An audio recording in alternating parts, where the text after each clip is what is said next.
Welcome to Influential Entrepreneurs, bringing you interviews with elite business leaders and experts, sharing tips and strategies for elevating your business to the next level. Here's your host, Mike Saunders. Hello and welcome to this episode of Influential Entrepreneurs. This is Mike Saunders, the Authority Positioning Coach. Today we have back with us Rob Rickard, who's a VP and Senior Advisor Development Consultant with Simplicity InsurMark, and we will be talking about how to harness the power of the largest IMO to grow your firm. Rob, welcome back to the program. Thank you, Mike. Glad to be back. Hey, I enjoyed talking with you last time, and you had some wonderful insights from your vast experience in the industry. So let's just dive right into this one. You know, I think a lot of times people don't want to mess around with people that are also RANs or, oh, they're good enough or that's fine. I love here we want to harness the power of the largest. So Simplicity's become one of the largest. How did that happen? What's their vision? And then let's dive into how does an individual agent actually benefit from that large scale of firm? Simplicity, in some respects, is kind of in a merger and acquisition mode, let's say. Many of these IMOs were independently owned organizations that have been around for 30 or 40 years, with the principles of those companies creating very strong enterprise programs. Their IMOs were very strong and have been weathering the storms very well. But then there comes to a time when they need to monetize that business that they built. And because they're in their maybe 60s and 70s at this point in time, they want that to continue, but they're not in that same position mind to do so. So we were fortunate in this type of environment.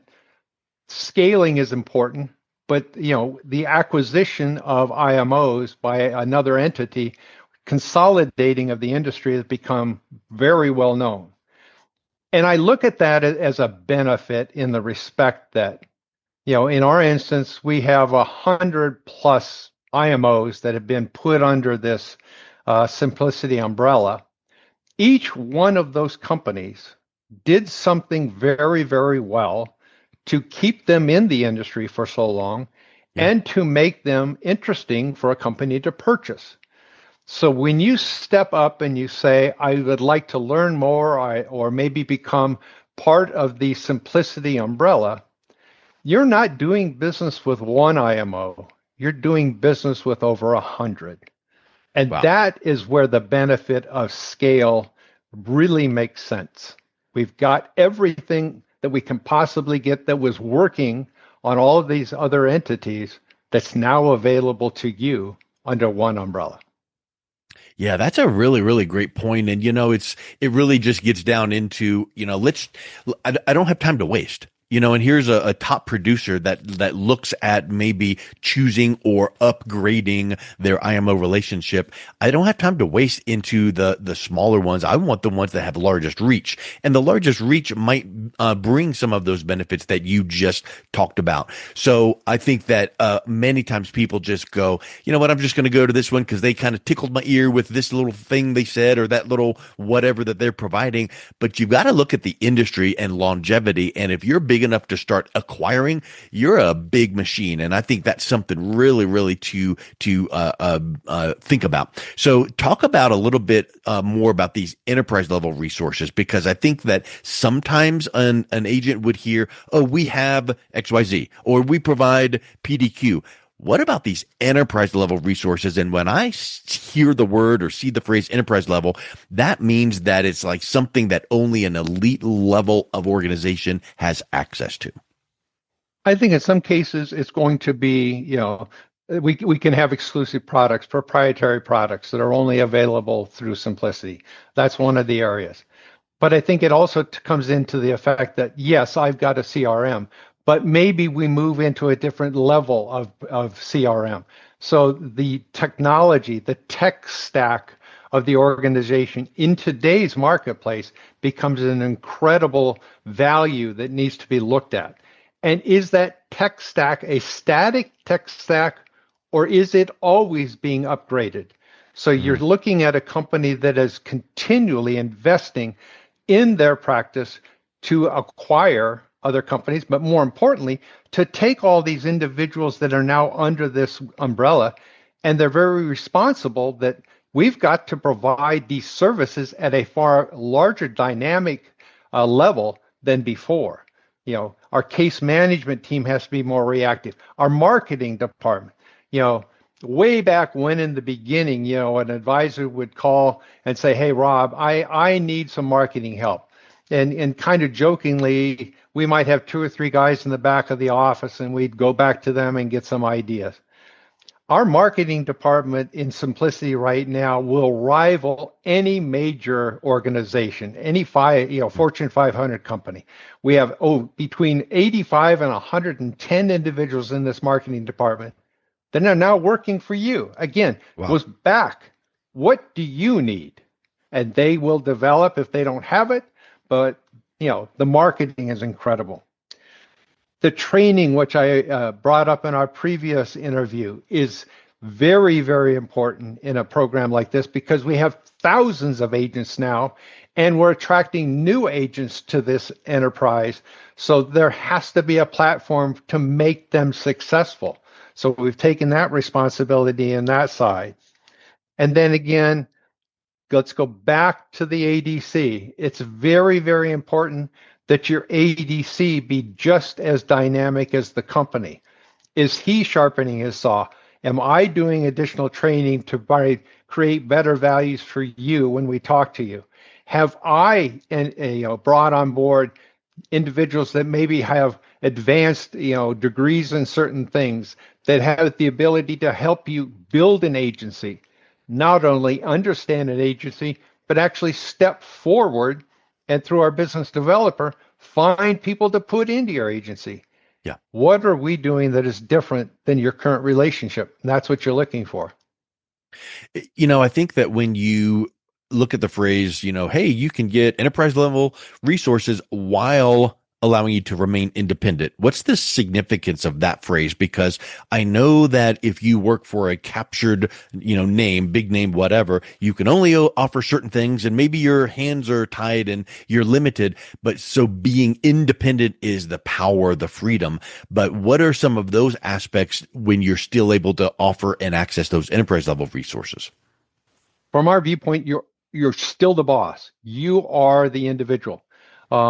And I look at it in some degree. Are you an insurance, agent in the insurance industry, or are you running an insurance business in the insurance industry? Our attitude is you're running a business.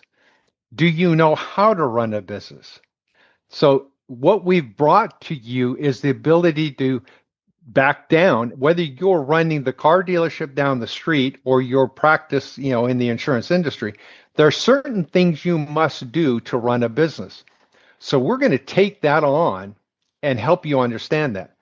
So I look at it one way. We blueprint many practices. We dissect that practice to the nth degree. We find out what you're doing very well, maybe what you're not doing so well, or maybe there's even areas you haven't even considered. We help create that blueprint, showing you, one of the statements we say, we meet you where you are, and we help you get to where you want to be. So we create that blueprint process to get you to where you want to be. And now here's where the difference is. We don't just give that back to you. That's ours now. You're the captain of the ship. You now have put that back in our responsibility. It becomes part of my job as your ADO, your ADC in this marketplace, to implement what we have created together so that we can get you where you want to go. So I think that's one of the biggest things is your consultant in a position from a educational standpoint to help you create and run your business? And I do feel that with my term in this industry, I've got that. Yes. I was going to say, if you in your position were fresh out of college and you had some great ideas, that's fine. But what foundation does an agent have to rely on that? But with you and 40 years of experience, you can come on board and say, let me show you what we've got. And I'm going to pick this from here and that from here. And we're going to create that blueprint. And not only are we going to create the blueprint, I'm going to hold you accountable in a kind and loving and professional way, but I'm going to make sure that this works for you because we want to see you grow. Well, and we do a constant reevaluation of this. This is, again, not a static blueprint. So when we meet on a quarterly basis to review where we were supposed to be right now and we're not there or we're well above that, again, this is your business. And so we will work out together what corrections or direction changes we need to make. The other thing I wanted to point out, because it is at my point, I'm one of the senior guys age-wise in this organization. So yes, I've been around for a long time in the business world and the financial markets and et cetera. But I also have those younger individuals that are more attuned to what's maybe going on today in technology and in that respect. So you need to find a team that has the experience, but also the energy. And that energy is having someone run outside, hit the brick wall, come back in and say, well, that wasn't the right thing to do. We're going to go on and they don't stop. They just don't stop. So in our organization, the energy level is very high. And I hate to say this, but when growing up, my father said, it's very important that you have somebody on your team that is wrong 100% of the time. Yeah. They, you always will ask their opinion, and then whatever opinion it is, don't do it. I have the advantage that I've got a lot of these guys that have great ideas and run out and fail, but at least they're running out and trying things. And that's where I think our strength will be. Yeah. Yeah, I love it.